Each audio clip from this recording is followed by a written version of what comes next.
ನನ್ನ ಹೆಸರು ಬಸವರಾಜ್ ಕೆಂಪವಾಡ್ ಅಂತ ಹೇಳಿ. ನಾನು ಮೂಲತಃ ಬೆಳಗಾವಿ ಜಿಲ್ಲೆಯ ಅಥಣಿ ತಾಲೂಕಿನ ಸವದಿ ಗ್ರಾಮದವನು. ಕೃಷಿ ಕುಟುಂಬ, ನಮ್ಮದೆಲ್ಲ ಕೃಷಿ ಆಧಾರಿತ ಕುಟುಂಬ.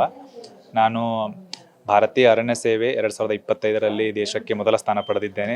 ತುಂಬ ಹೆಮ್ಮೆಯ ಸಂಗತಿ. ಕರ್ನಾಟಕವನ್ನು ಪ್ರತಿನಿಧಿಸ್ತಾ ಇರೋದಕ್ಕೆ ನನಗೆ ತುಂಬ ಹೆಮ್ಮೆ ಅನಿಸುತ್ತಿದೆ ಇವತ್ತು. ನಾನು ಪದವಿಯನ್ನು ಕೂಡ BSc ಅರಣ್ಯಶಾಸ್ತ್ರದಲ್ಲಿ ಕಾಲೇಜ್ ಆಫ್ ಫಾರೆಸ್ಟ್ರಿ ಸಿರ್ಸಿಯಲ್ಲಿ ಮುಗಿಸಿದ್ದೇನೆ.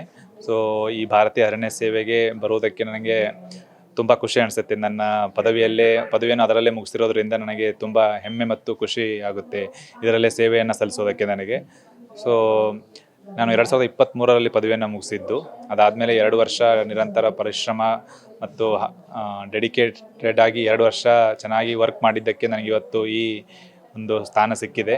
ಸೊ ಈ ಯಾರ್ಯಾರು ಪಬ್ಲಿಕ್ ಸರ್ವಿಸ್ಗೆ ಎಂಟ್ರಿ ಆಗ್ತಿದ್ದೀನಿ ಅಂತ ಹೇಳಿ ಪ್ರಿಪೇರ್ ಆಗ್ತಿದ್ದಾರಲ್ಲ, ಎಲ್ಲರಿಗೂ ಒಂದು ಮಾತು ಹೇಳಕ್ಕೆ ಇಷ್ಟಪಡ್ತೀನಿ. ತಾಳ್ಮೆ, ಸತತ ಪರಿಶ್ರಮ, 1 ಅಥವಾ 2ನೇ ಅಟೆಂಪ್ಟಲ್ಲಿ ಆಗದೆ ಇರ್ಬೋದು. ಸೊ ಸತತ ಪರಿಶ್ರಮ ಮತ್ತು ತಾಳ್ಮೆ ಇದ್ದರೆ ಒಂದಲ್ಲ ಒಂದು ದಿನ ನೀವು ಸಕ್ಸಸ್ ಆಗ್ತೀರಾ. ಸೊ ಯಾವುದೇ ಹಿನ್ನಡೆ ಅಂತ ಅಂದ್ಕೊಳ್ಳದೆ ಚಾಲೆಂಜ್ ಆಗಿ ತೊಗೊಂಡು ಸೊ ಮೂವ್ ಆಗಿದ್ರೆ ನಿಮಗೂ ಒಂದು ದಿವಸ ನೀವು ಪಬ್ಲಿಕ್ ಸರ್ವಿಸ್ಗೆ ಎಂಟ್ರಿ ಆಗ್ತೀರಾ ಅಂತ ಹೇಳ್ತೀನಿ. ಎಲ್ರಿಗೂ ನಮಸ್ಕಾರ. ನನ್ನ ಹೆಸರು ಅನುಷಾ ಶ್ರೀನಿವಾಸ್, ಮೂಲತಃ ಮೈಸೂರಿನವಳು. ಇಂಡಿಯನ್ ಫಾರೆಸ್ಟ್ ಸರ್ವಿಸ್ 2025 ಎಕ್ಸಾಮಿನೇಷನಲ್ಲಿ ಆಲ್ ಇಂಡಿಯಾ ರ್ಯಾಂಕ್ 63 ಬಂದಿದೆ. ಇದು ನನ್ನ 6ನೇ ಪ್ರಯತ್ನ. ಮೊದಲನೇ ಮೇನ್ಸ್ ಫಾರೆಸ್ಟ್ ಸರ್ವಿಸಲ್ಲಿ ಹಾಗೂ ಮೊದಲನೇ ಇಂಟರ್ವ್ಯೂ ಫಾರೆಸ್ಟ್ ಸರ್ವಿಸಲ್ಲಿ. ಸೊ ಇದು ಫಾರೆಸ್ಟ್ ಸರ್ವಿಸ್ಗೆ ಎಲಿಜಿಬಿಲಿಟಿ ಬಂದು ಸೈನ್ಸ್ ಬ್ಯಾಕ್ಗ್ರೌಂಡಲ್ಲಿ ಗ್ರ್ಯಾಜುಯೇಷನ್ ಮಾಡಿರಬೇಕು. ಸೊ ಹಾಗಾಗಿ ಇದು CSCಗಿಂತ ಸ್ವಲ್ಪ ಡಿಫ್ರೆಂಟ್ ಇರುತ್ತೆ, ಮೋರ್ ಟೆಕ್ನಿಕಲ್.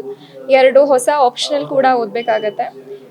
ನಾನು ನಮ್ಮ ರಾಜ್ಯದ ಜನತೆಗೆ ಏನು ಹೇಳೋದು, ಯುವ ಜನತೆಗೆ ಅಂತಂದರೆ, ನಿಮಗೆ ಎಲಿಜಿಬಿಲಿಟಿ ಇದ್ದರೆ ದಯವಿಟ್ಟು ಇಂಡಿಯನ್ ಫಾರೆಸ್ಟ್ ಸರ್ವಿಸ್ IAS ಮತ್ತು IPS ಅಷ್ಟೇ ಉತ್ತಮವಾದ ಸರ್ವಿಸ್ ಆಪರ್ಚುನಿಟಿನ ಕೊಡುತ್ತೆ. ದಯವಿಟ್ಟು ಈ ಸರ್ವಿಸ್ ಬಗ್ಗೆ ಯೋಚನೆ ಮಾಡಿ. ಅರಣ್ಯ ಸೇವೆ ಒಂದು ಅತ್ಯುತ್ತಮವಾದ ಒಂದು ಉದಾತ್ತ ಸೇವೆ.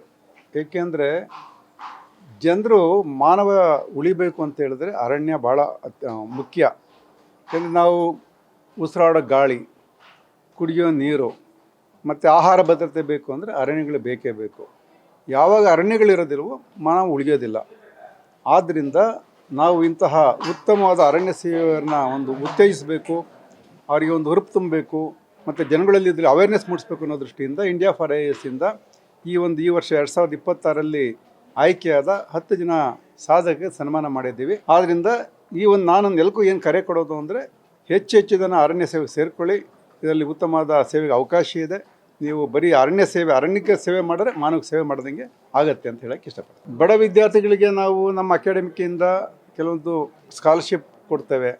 ಆದ್ದರಿಂದ ಅವರಿಗೆ ಅರ್ಧ ಫೀಸು, ನಾವು ತಗೊಳ್ಳೋದೇ ಭಾಳ ಕಡಿಮೆ ಫೀಸು, ಅದರಲ್ಲೂ ಕೂಡ ಅರ್ಧ ಫೀಸ್ಗಳೆಲ್ಲ ಮಾಡಿ ಅವರಿಗೆ ಉತ್ತೇಜನ ಕೊಡ್ತೀವಿ. ಮತ್ತು ಯಾರ್ಯಾರು ಪ್ರಿಲಿಮ್ಸ್ನೆಲ್ಲ ಪಾಸ್ ಆಗ್ತಾರೋ ಅವರಿಗೆ ಉಳ್ಕೊಳ್ಳೋದಕ್ಕೆ ವ್ಯವಸ್ಥೆ ಮತ್ತು ಇತರೆ ಖರ್ಚು ವೆಚ್ಚಗಳು ಕೂಡ ನಾವು ಸಹಾಯ ಮಾಡ್ತೇವೆ.